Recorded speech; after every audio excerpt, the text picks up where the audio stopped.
I was lucky enough to attend the Model Y event, which was a little bit of a press event, a little bit of a rock show, and a dash of crazy.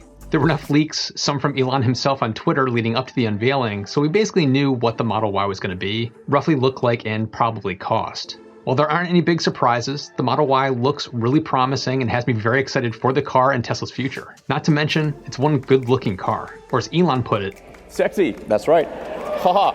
Haha, you took the words out of my mouth. The one question that rolled around my head the entire night, why the Model Y and why now?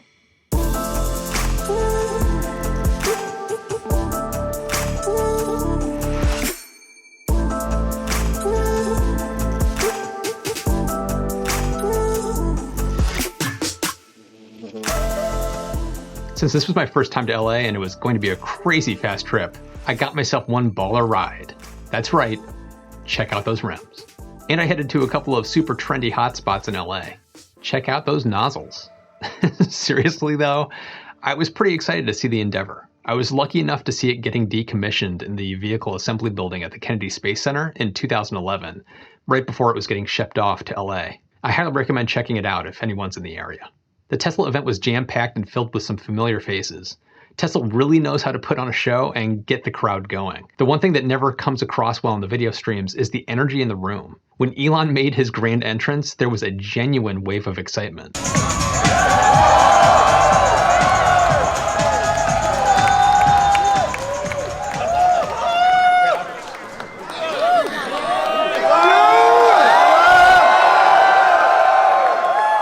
For some reason, Elon sometimes comes across as stilted and nervous on the video streams, but in person, he felt completely natural and seemed to be having a lot of fun with the back and forth with the audience. I'm told it's going to be completed soon, and then you will actually be able to drive across Canada. So, yes. Hawaii. Kazakhstan.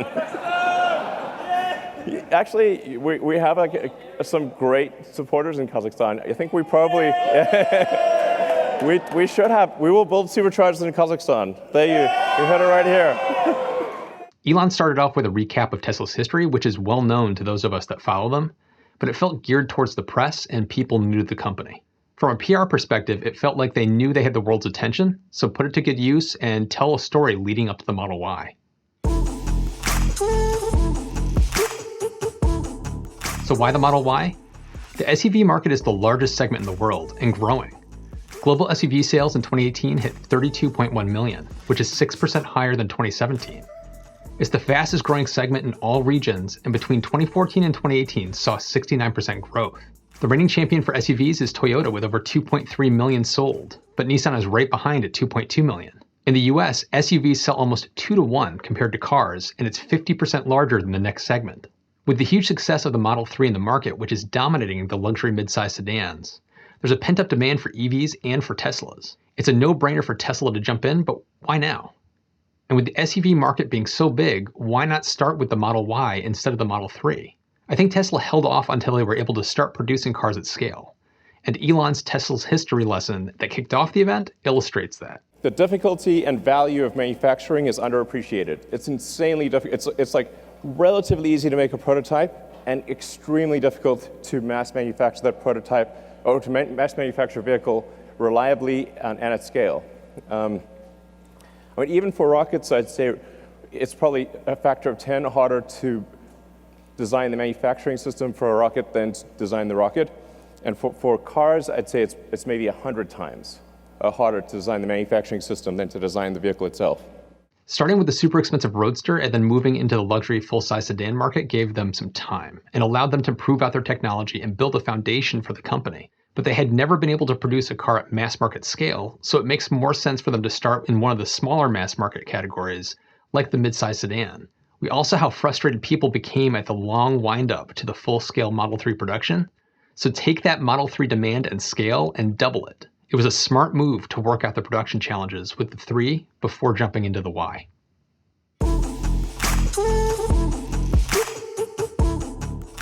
It's basically what we thought it would be. It's a slightly larger Model 3 on the outside and the inside, similar lines and design on the outside, and the same steering wheel, screen, and basic feel on the inside. If you're a fan of the Model 3 design, you're going to absolutely love it. If you hate the Model 3, you're going to hate this one too. But that's not to say that there aren't a few cool surprises. There's an option for a third row in the rear seat that would be good for kids and small adults. And after sitting in the car, I really don't see how someone like myself, who's 6'1", could fit back there. Tesla had some fun with this during the unveiling, with people continuing to get out of the Model Y like a clown car. And unlike the Model 3, the trunk is motorized. Getting into the car, the thing that jumped out at me immediately was the full panoramic roof and headroom.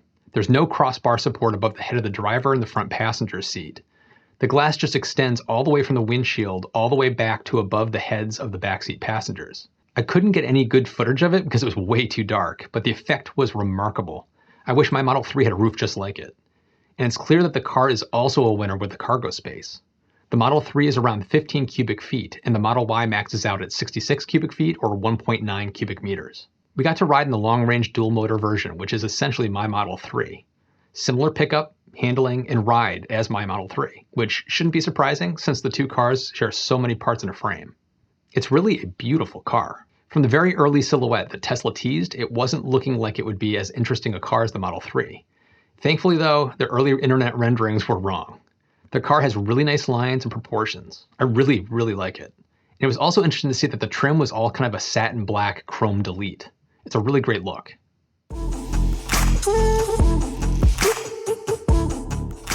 With the prices starting at $39,000 for the standard range and going up to $60,000 for the performance, it puts it above the average SUV sales price and in the luxury category.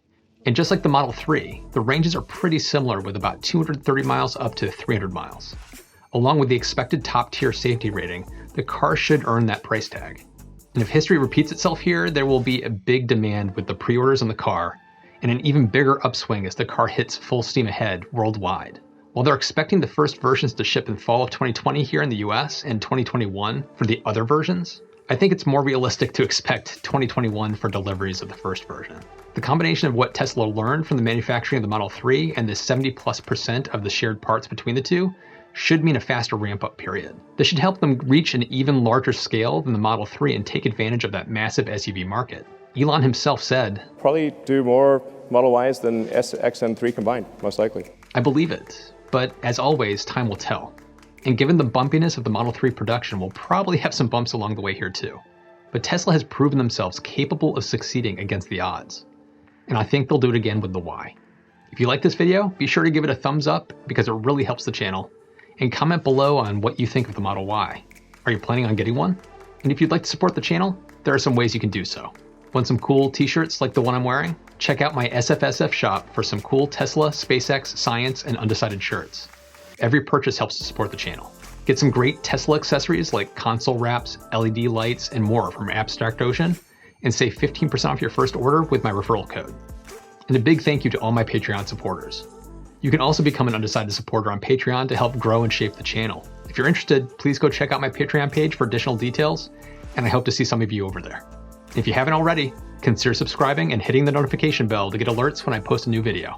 And as always, thanks so much for watching, and I'll see you in the next one.